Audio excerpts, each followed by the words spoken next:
이렇게 해서 이게 첫 장면이거든요. 첫 장면에 그 아이가 익사 상태에서 구급차 싣고 와서 이렇게. 근데 엄마가 이제 이게 정말 날벼락 같겠죠. 아이 입학한 학교 가서 면담하고 있는데 전화 받고 뛰쳐갔더니만. 근데 저기 서 있는 의사가 이런 상태고 지금 상태는 이러이러합니다. 장기 기증 생각 있으십니까? 라고. 지금 엄마는 지금 이 얘기 들은 지가 30분도 안 됐고 아이는 누워있고 이게 너무 황당할 것 같은데 거의 근데 이렇게 진행된다 하더라고요. 그래서 판정을 하기 위해서라도. 그래서 얘는 이렇게 해서 이 상태에서 3년 가까이를 살았죠.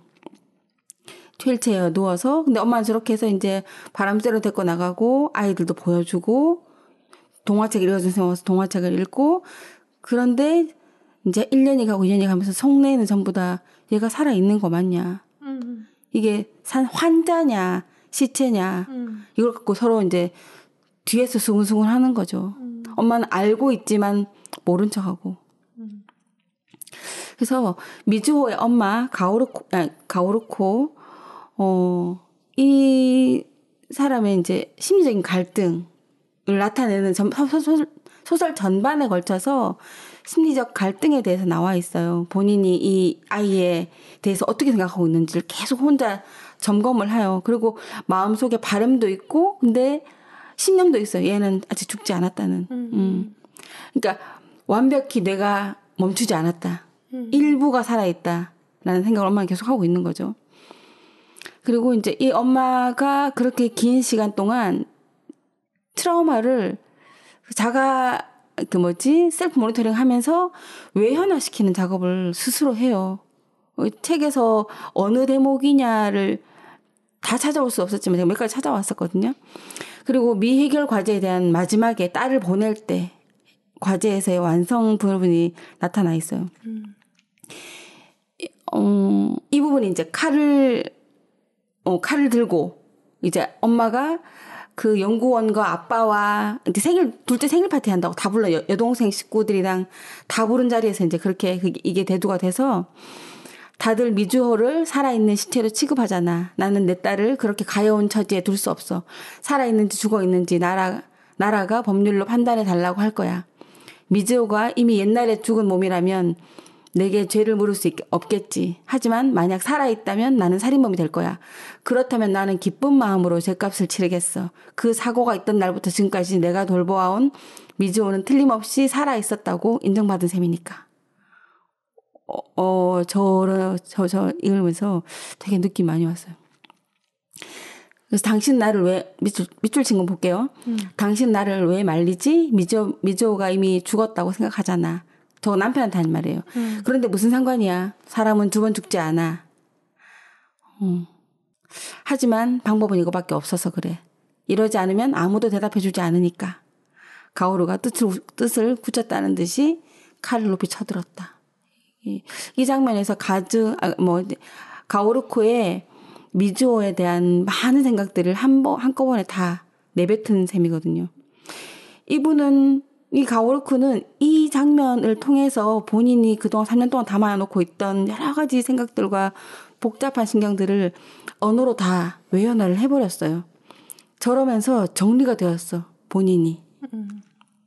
이건 뭐냐면 어떤 장면이냐면 이 아빠하고 이혼이라는 단어가 오고 하기 전에 아빠가 바람을 피웠거든. 근데 엄마가 알게 됐어. 근데 되게 교양있고 우아하신 분이야. 근데 그걸 들춰내지 않고 이 아빠 엄마는 이 두 사람의 아빠 엄마?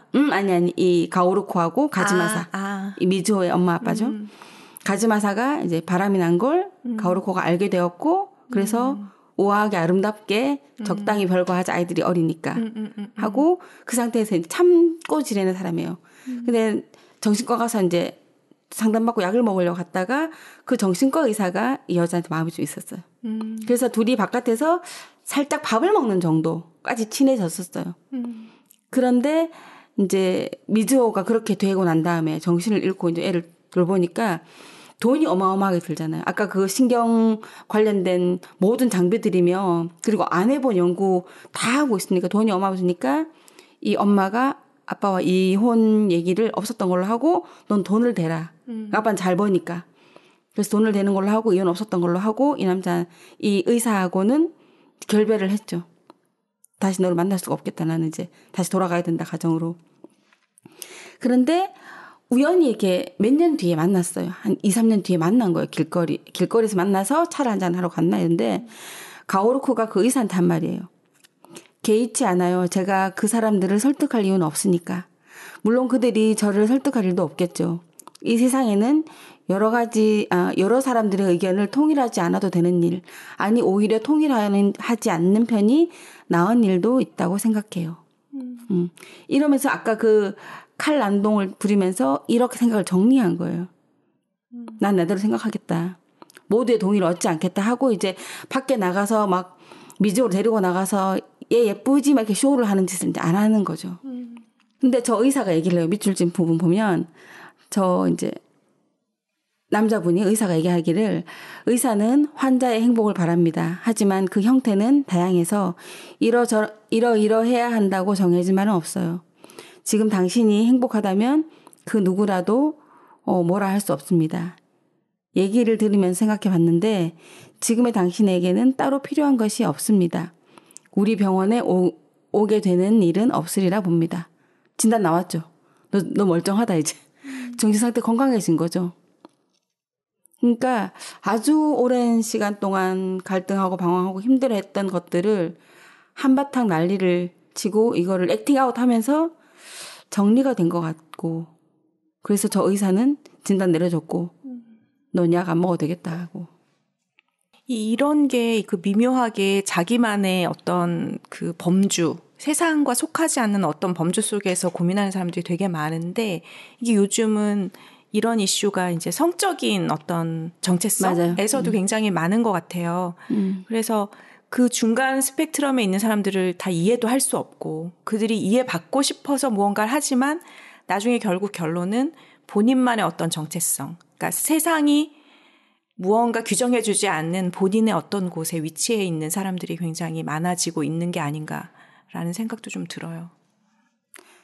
저게 아까 말했던 이 가오루코 얘기했던 국가에서 법적으로 정해놓은 테두리 안에 있지 않는다고 해서 그러니까 우리가 정해놓은 테두리 안에 들어가 있지 않고 가운데 어중간하게 있게 되면 그 소속감, 안정감이 떨어지잖아요. 그래서 사람들이 굉장히 방황하게 되고 그 상태에서 보통 굉장히 불안이 오거든요, 보통. 그러니까 이 아이 같은 경우도 사실은 우리가 의학적으로 규정되어진 그 테두리에 들어가 있지도 않고 그렇다고 완전히 뭔가 기능이 손실된 것도 아니고 그래서 아마 이 엄마만 느낄 수 있는 갖고 있는 여러 가지 개념들이 불확실한 개념들이 있었는데 그 3년간 개념 정리를 한 것 같고 그걸 이제 타인과에게도 내 개념을 전하고 싶어서 계속 생일 파티에서 이제 일본의 드레스를 입혀가지고 그때 애들이 오면 전기장이 작동하려고 했던 거예요. 하면 이렇게 팔을 90도로 들을 수 있거든요. 이렇게 팔로 내밀 수 있어요. 눈을 감은 채. 그리고 샥 웃을 수 있어. 너무 무서웠어요, 저는. 그걸 보고.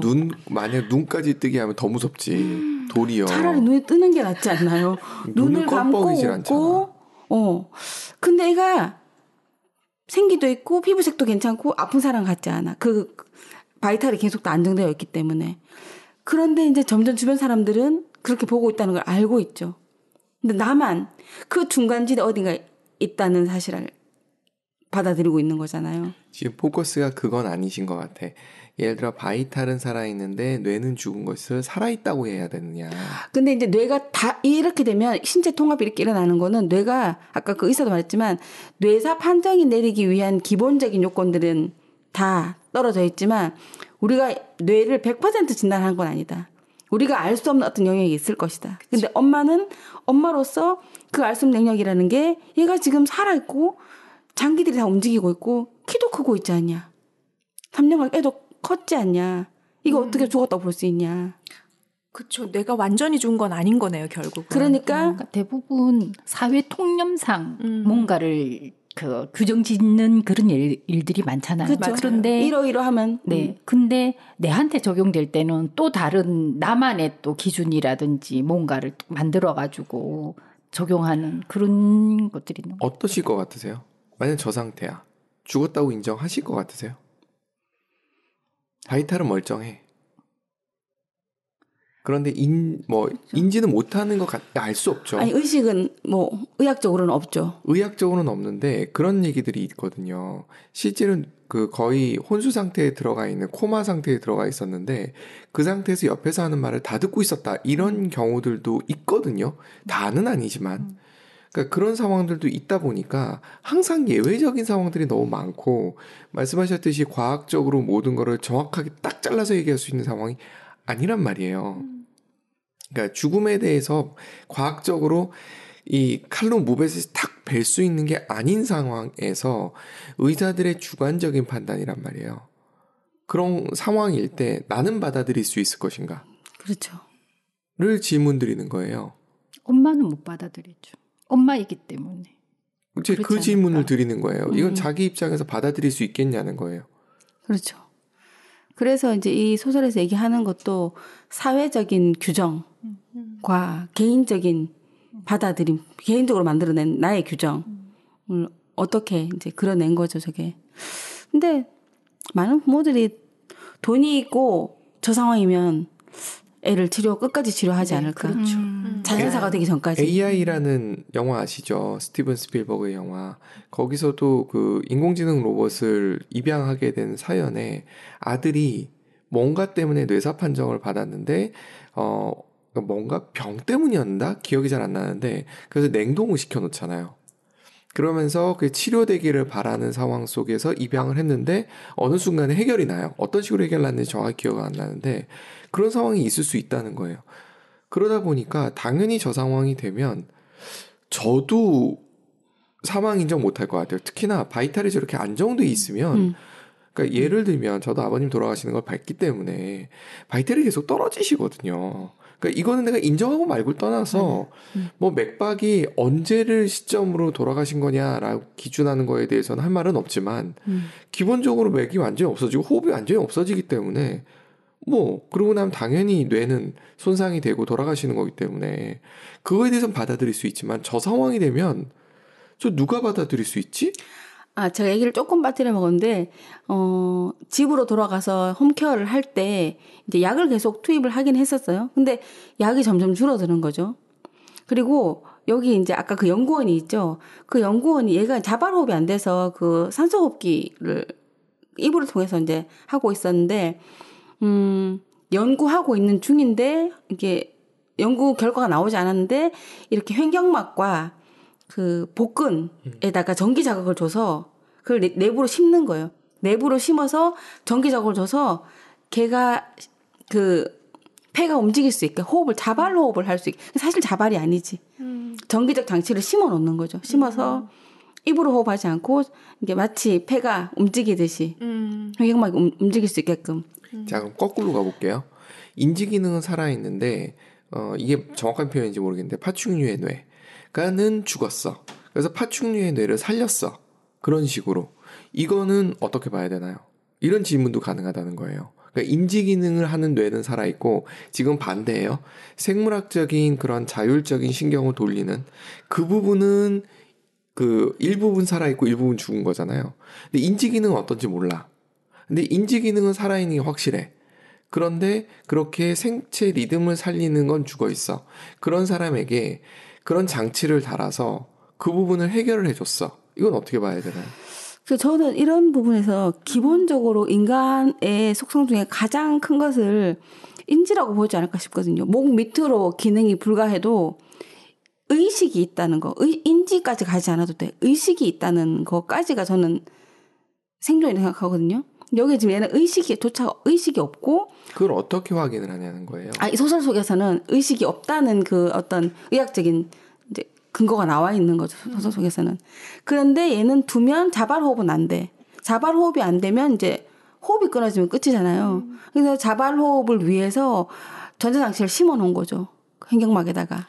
계속 질문을 드릴 수 있는 건 뭐가 또 있냐면 의식이 없다라고 얘기했잖아요. 근데 의식이 돌아오는 경우도 있잖아요. 근데 이 소설 속에서는 단 한 명도 뇌사 판정을 내린 상태에서 기증 안 하고 누워 있었던 아이들 중에서 몇몇 있었다는데 기증을 하지 않고 그냥 계속 치유받았던 애들 중에서 돌아온 애는 없다. 길게 1, 2년까지 가고 짧게는 몇 주까지 가기도 하지만 뇌사 판정 최종 결과 받은 애 중에서는 돌아온 애가 없었다. 라고 의사가 몇 번이나 얘기를 해요. 그래서 우리가 이제 의학 지식은 없기 때문에 뭐 길게 얘기할 수는 없지만 이제 의학적으로 최종 판정은 그만큼 생명의 가장 중요한 부분을 다 체크했을 건데 이 엄마가 본 그 호흡이 가능한 상태에서 얘가 점점 1년이 지나고 2년이 지났는데 약을 뭐 받아오던 것들이 점점 약도 줄이면서 약을 점점 끊고 있는데도 아이가 계속 괜찮게 삶을 유지하고 있다는 거죠. 그건 장치로 도와준 거네요. 호흡이 제일 크고 그다음에 근육을 살려놓는 거. 근육이 죽으면 다 같이 또 죽기 때문에 그게 가장 컸던 것 같은데 어쨌든 의학적인 걸 얘기하자는 건 아니었고 그러면 이렇게 가정을 해야 되겠네요. 이거를 우리가 받아들일 때 의식이 없으면 곧 죽는 상황이다라는 걸 받아들인 상태에서 얘기해야지 말이 되는 거네. 뭐 그거 왜냐하면 돌아올 수 있다는 가정을 하게 되면 너무 가정이 펼쳐지니까 맞아요. 가정을 줄여버리는 거죠. 그렇죠. 의식이 없는 상태에서 돌아오는 경우는 없다라고 이야기를 하고 시작을 해야 좀 더 다른 얘기로 그렇죠. 진전을 뭐 할 수 있을 것 예외적인 같아서. 경우는 어쨌든 뭐 모르겠어요. 있다고 하시는 분도 있지만 저는 이제 일단 이 책에서는 의사라는 그 사람이 전 세계적으로 한 건도 없었다 얘기를 하고 얘기가 진행되고 있기 때문에 일부러 소설가는 뭐 그게 사실이든 아니든 뭐 일을 키울 필요는 없으니까. 맞아요. 그래서 가오르코는 이렇게 정리가 다 이 시점에서 이때가 정리가 다 된 것 같아요 보니까. 근데 저는 이제 이 이쿠토하고 뒤에 나오는 와카바 얘기를 하고 싶은데. 이 수영장에서 얘는 이제 그렇게 된 걸 잘 모르고 바깥에서 놀고 있었죠. 근데 얘는 같이 자라면서 문간방에 있는 그 방에 누나가 계속 있는데 엄마가 계속 그 방에 가서 얘기하고 엄마는 그 방에서 자고 얘도 자꾸 누나한테 인사하라 그러고 해서 그렇게 했는데 점점 크면서 누나는 언제 눈을 뜨지 않고 계속 그렇게 이제 해가 가는 거죠. 근데 아이는 인지가 발달하게 되는 거죠. 뭔가 미심쩍다 하고. 근데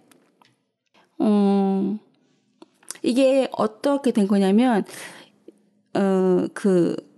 아까 여동생의 딸, 사촌이 왔는데, 와서 놀자고 하니까, 누나 방에 가서 엄마가 놀아라 했는데, 얘 자꾸 안 가려고 하는 거지. 이쿠토가 안 가려고 하고, 그래서, 근데 둘만 있을 때, 그 사촌 누나랑 둘만 있을 때 한 얘기예요. 저 왼쪽에서 보면, 이건 와카바의 입으로 얘기한 건데, 와카바 자신도 가오르코 이모가 없을 때는 미조에게 말을 걸거나 몸을 만진 적이 없었던 것 같다. 가오르코 이모 눈을 의식하지 않았다고 하면 거짓말이겠지만 잠들어 있는 사촌에게 말 건네는 것이 결코 싫지는 않았다. 어쨌든 그럼 연기가 아니고 뭐냐고 묻는다면 딱 부러지게 대답하기 없다. 저게 뭐냐면 아빠는 되게 합리적인 사람이에요. 이 와카바의 여동생의 남편이지. 아빠는 그건 그 이모의 과욕이다. 넌 가서 연기하고 있는 거야. 니네 엄마도 연기하는 거야. 이렇게 얘기했거든. 아빠가 애한테 대놓고. 그래서 어쩐지 전과 조금 다르게 느껴지는 이유가 이제 그 이쿠토가 누나 쪽을 절대 쳐다보지 않으려고 하는 것이다. 왜 그러냐 물으니까 그런 거 이제 안 해도 돼. 이제 이쿠토가 조금 이제 뭔가 솔직해지자는 거지. 왜냐면 죽었으니까.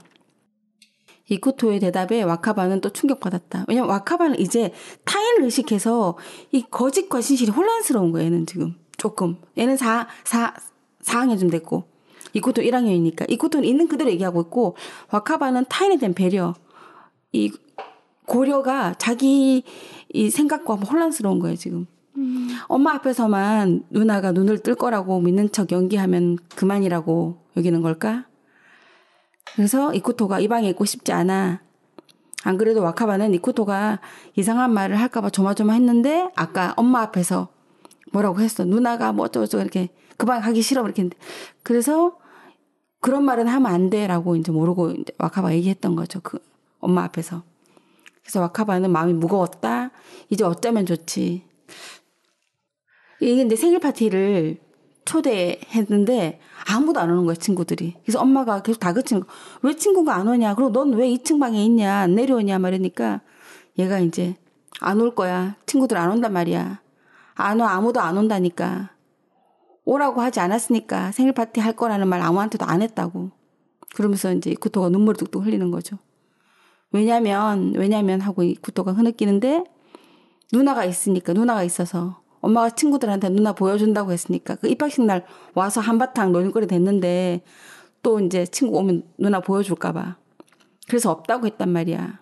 이제는 누나가 집에 없다고 친구한테 말했단 말이야. 왠지 이 동생도 보면 사회적인 그게 들어가 있는 거 아닌가요?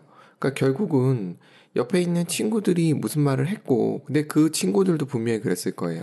그 어른들의 말에 의해서 그걸 그냥 되뇌인 걸 것이고, 그거에 의해서 동생이 영향을 받았다고 봐야 되는 거지, 자기 스스로 생각을 해내고 인지했다라고 보기에는 좀 다른 느낌 아닌가요? 좀 그런 것 같이 느껴져요.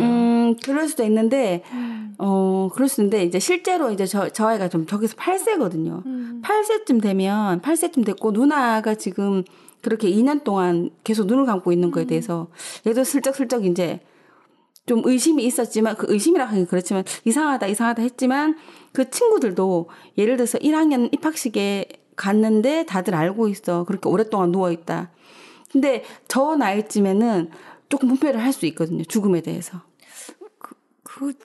지금 저는 기피디님 말에 조금 더 동의하는 게 죽음에 대해서 의식했다기보다 친구들의 그 시선이 너무 싫었던 게 더 큰 것처럼 보여져요. 이 문장에서는. 그것도 맞는데 이제 죽음이라는 걸 인지할 수 있는 나이는 한 5, 6세부터 한 8, 9세까지거든요. 여기서 인지를 다른 사람들의 시선의 인지라고도 볼 수 있지 않을까라는 말씀을 드리는 거예요. 네, 저는 이제 물론 하나만이라는 뜻은 아니에요. 비유중은 있을 건데 뒤에 그 얘기를 하시잖아요. 엄마의 꿈에 나타나서 그 아이가 이름 기억 못해요. 저는 그 아이가 이야기를 하는 장면도 엄마가 마음이 정리된 상황이라는 거, 그거를 신의 계시다 맞아. 이렇게 볼 수도 있지만 저는 그렇게 보기보다는 이미 마음속으로 정리됐기 때문에 그런 꿈을 꿨다라고 좀 보는 쪽이 더 크거든요. 그렇죠. 이것도 마찬가지로 죽음에 대한 인지가 전혀 없었다 이 뜻은 아닌데 외부로부터의 그게 더 크지 않았느냐라는. 그렇죠. 저 8세면 아직까지 만 6세 지났을 거기 때문에 완전하게 개념이 서 있거나 그러진 않을 거예요.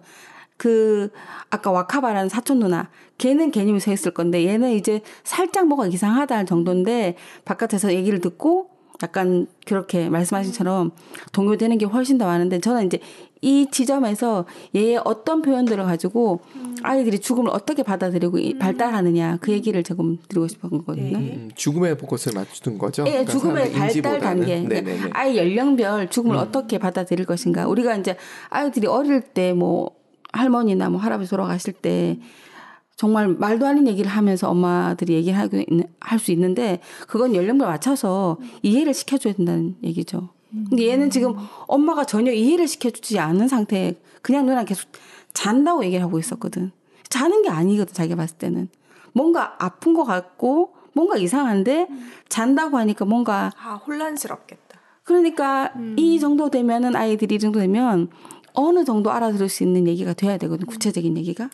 여기서 여쭤보고 싶은 게 죽음에 대해 받아들인다는 게 내가 그 사람이, 그러니까 이게 저 멀리 있는 사람이 죽은 거에 대해서 사람들은 잘 못 느낄 거고, 예를 들어서 그 뭐 전시에 시체가 널려 있었다 했을 때 그 죽음과 그렇죠. 내가 사랑하는 사람이 죽었을 때 그 죽음은 다르거든요. 그렇죠. 같을 수 없거든요. 그랬을 때 그런 거를 의미하는 건지 아니면 그거는 감정적인 부분일 것 같고 제가 지금 죽음의 발달 단계라는 거는 발달적으로 인지적으로 아이들이 어떻게 죽음을 받아들이면서 뒤에 나오거든요. 받아들이면서 발달해 가는지 그리고 그거를 내면화 작업할 때 감정과 섞어서 받아들이는지 그냥 뭐 죽었나 봐 하고 얘기를 하는 건지 그게 나이가 이제 8, 9세 넘어가면서 조금씩 감정적인 것도 달리 받아들이는 거죠. 인지를 하는 순간 감정적인 것도 발현된다. 동시에 다 되진 않아요. 근데 또 저 집에서 바로 옆에서 직접 겪고 있는 거랑 또 이론적인 거나 아니면 발달 단계에서 그냥 거쳐가는 거랑은 좀 틀리지 않나 싶은데. 뭐 그럴 수 있겠죠. 근데 이제 그걸 감정적인 걸 배제하고 일반적인 죽음을 인식하는 발달 단계를 얘기하는 거지. 당연히 가까이 있는 거에 대해서 사라진 것에 대해서 얘기를 하지. 그것을 우리가 생각하는 성인 생각하는 그 죽음의 단계까지 생각하는 건 아니거든요. 그게 이제 한 5세 기준으로 왔다 갔다 하더라고요. 혹시 주변에 아이들 중에서 뭐 할머니나 뭐 아니면 하다못해 강아지라도 죽었을 때 반응 보신 적 있으세요? 반려동물과 같이 있을 때 있었던 아이들이 걔가 이제 뭐 강아지나 고양이가 그걸 좀 미리 경험하는 거죠. 동물로. 그것도 이제 애들이 강도가 다른 것 같아요. 유치원 때랑 또 초등학교 넘어갔을 때랑. 안 물어봤네. 아까 말했듯이 감정적이고 이제 유대가 훨씬 짚어졌기.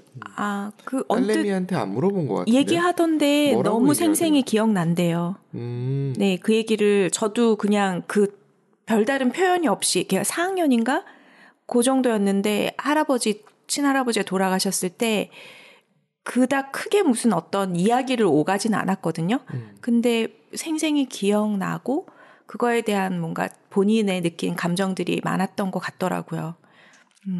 저는 할아버지 할머니 돌아가셨던 시점이 전부 다 그 대학원 뭐 이럴 때 이후였기 때문에 사실 그런 느낌을 그러니까 완전히 인지된 상태에서 받아들인 거잖아요. 물론 그건 있어요.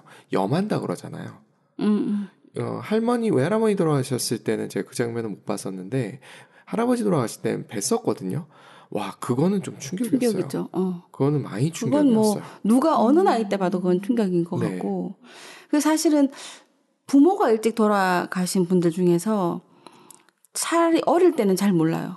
왜냐면 사망에 대한 그걸 기억이 그 인지도 약하고 그것에 대한 의미도 약하게 와닿기도 하고 기억도 물론 너무 어릴 때지만 저는 죽음에 대한 인식이 약하지 않나. 그때 인지발달 단계로 봤을 때 한 6세, 5세 미만 때 부모가 돌아가신 아이들 같은 경우는. 근데 어느 정도 크고 나면 이제 사망이라는 게 어떤 뜻인지를 자라면서 점점 느끼게 되니까. 그래서 오히려 어릴 때 부모가 돌아가신 그런 혼자 계신 분들은 보니까 오히려 그런 충격이 좀 덜한 것 같아요. 좀 컸을 때보다. 그래서 그런 단계를 좀 보면, 예, 여기 살짝 제가 써놨는데, 3세 이전은 죽음에 대한 개념이 아예 없죠. 그죠? 전 만 3세를 얘기하거든요. 대신에 저건 어떤 느낌이냐면, 대상이 살아났다가 나타나는 깍꿍놀이처럼 대상 영속성, 이 상태에서 대상이 존재한다, 존재하지 않는다, 없어졌다, 있다, 이 개념이라서 죽음의 전 단계라고 얘기를 해요. 그리고 3에서 5세 정도에는 죽음에 대한 개념이 그 삶의 가장 연장선, 그냥 일생 이별, 잠자는 상태, 하늘로 올라갔거나 약간 이렇게 밑에 보시면 물활론적 사고, 마술적 사고 한 단계이기 때문에 아까 말했던 듯이 그렇게 감정적으로 심각한 건 아니고 인지적으로 안 보이네, 없어졌네, 하늘로 갔나 봐, 이런 정도. 저게 궁금해지는 게 그 부모들이 그렇게 표현을 해서인가요? 그러니까 예를 들어 3세 이전에는 언어로 얘기해도 못 알아들을 거니까 그렇죠. 그냥 우리가 놀이하듯이, 그리고 그 예전에 얘기해 주셨거든요. 깍꿍놀이가 그게 대상 연속성 얘기를 해주셔서 그건 이해가 좀 되는데 3세에서 5세부터는 부모 말을 좀 알아듣고 그렇기 때문에 말 때문에 저런 여행이라든가 이런 개념들을 떠올리는 걸까요? 저 나이 때가 인지적으로는 조금 구체적 저작기예요. 그러니까 추상적인 의미에 대해서 받아들일 수 있는 단계가 아니거든요. 그래서 저렇게밖에 부모가 표현할 수 없고 저렇게 얘기하면 저렇게 알아듣는 거예요. 그럼 여러 가지 하늘로 표현을 날아갔다? 했는데 그 중에 알아들을 수 있는 표현이 저거라는 그렇죠. 뜻으로 이해해야 되는군요. 네. 그렇죠. 뭐 마술적 사고라고 하긴 그렇지만 어쨌든 저렇게 비가역성, 원래대로 돌아오지 못하는 성질 정도의 어떤 그런 얘기들이 비가역성을 정확하게 이해한다. 그러니까 다시 오지 네네네. 못해, 이런 것들을 정확하게 알아듣기는 힘든 정도지만 어쨌든 이별이다, 하늘나라로 갔다, 이 정도까지. 그리고 이제 5에서 9세도 사실은 저거 좀 단계가 연령이 갭이 큰 것 같은데 사실 5에서 7세, 저는 한 7, 8세에서 9세 이렇게 나누면 좋겠는데 5, 6세 정도면은 죽음을 이제 마지막이라는 개념, 그리고 불가피하고 이제 돌아오지 않고 이런 걸 좀 깨닫고, 그리고 슬픔도 조금 알게 되고. 근데 성인만큼은 아니고. 그러면서 아까 이쿠토가 아마 8세 초니까 만 6세쯤 되는 개념일 거예요. 그러니까 아리까리하게 살짝 뭐가 이상한데 누나는 계속 자고 있고 눈 뜨지 않는데 죽었다는 말은 하지 않지만 밖에 나가니까 그런 얘기도 하고 이게 누나 자는 건가? 이게 죽은 건가? 이렇게 좀 혼란스러운 상태인데 밖에서 놀림 당하고 이제 이러고 있는 거죠. 그러고 이제 9세 이후가 되면은 죽음에 대해서 조금 더 이제 거의 성인에 가깝게 만 9세겠죠. 아마 우리나라 나이로. 한 4학년쯤 되면 이제 죽음에 대해서 거의 성인에 가깝게 느끼고 감정도 그렇게 같이 느끼고 몸은 소생할 수 없고 꽃도 시들어가고 다시 돌아오지 않고 이렇게. 그래서 영구적 죽음에 대해서 받아들이는 거는 거의 우리나라 나이로는 3학년 이상이면 거의 받아들일 수 있는 것 같아요. 보니까. 좀 많은데 2학년부터도 받아들일 수 있는데 어쨌든 저렇게 죽음에 대한 개념을 애들이 저렇게 알고 있기 때문에 우리가 주변에서 어떤 뭐 반려동물이든 가까운 친척이든 아니면 내 직접적인 가족이든 그 아이에게 이해할 수 있는 범위 내에서 설명을 해야 된다는 거죠. 그걸 너무 얼토당토안하게 이렇게 덮어두면 혼란이 온다는 거죠. 그 아이가. 맞아. 그러니까 지금 이 이쿠토는 되게 혼란이 온 거예요. 분명히 자고 있다고 했는데. 그래서 이 혼란이 왔을 것 같아 되게.